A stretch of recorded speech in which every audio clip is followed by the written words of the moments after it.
Sang Sabda Menyapa. Renungan Harian Selasa 21 Februari 2023 disusun dan dibawakan oleh Frater Pian Jawang. Selamat mendengarkan. Saudara-saudari yang terkasih dalam Kristus Tuhan, sebelum memulai renungan kita pada hari ini, marilah kita mengawalinya dengan tanda kemenangan Kristus. Dalam nama Bapa dan Putra dan Roh Kudus. Amin. Renungan kita pada hari ini berjudul Arti Menjadi Seorang. Bapak, Ibu, saudara-saudariku yang terkasih dalam Kristus Tuhan, dunia umat manusia dapat diibaratkan sebagai suatu ring tinju atau arena pertarungan smackdown yang mengunggulkan kekuatan dan kehebatan. Tidak ada tempat bagi petarung yang kalah di ring tinju, dan sorotan kamera akan terus-menerus difokuskan pada sang pemenang yang perkasa, yang baru saja meluluhlantahkan lawan mainnya. Para penonton, promotor, dan petarung pun akan mengeluhkan sang pemenang yang perkasa. Kebesaran, kemenangan, kekuasaan adalah hal yang paling dicari oleh kebanyakan manusia di dunia ini, dan untuk menemukannya segala cara pasti akan dihalalkan.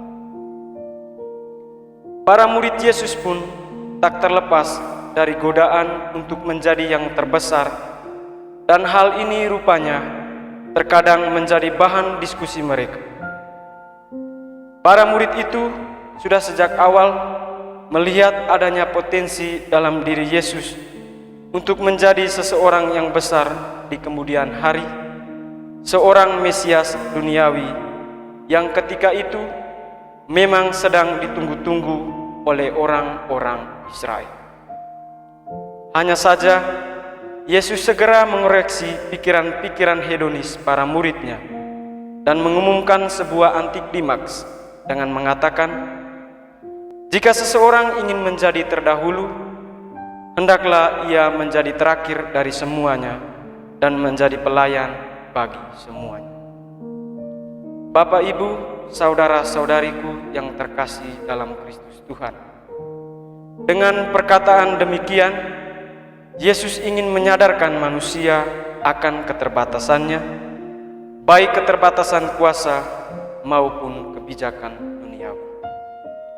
Bertolak dari perbincangan para murid, Yesus tergerak untuk berbicara tentang etika memimpin.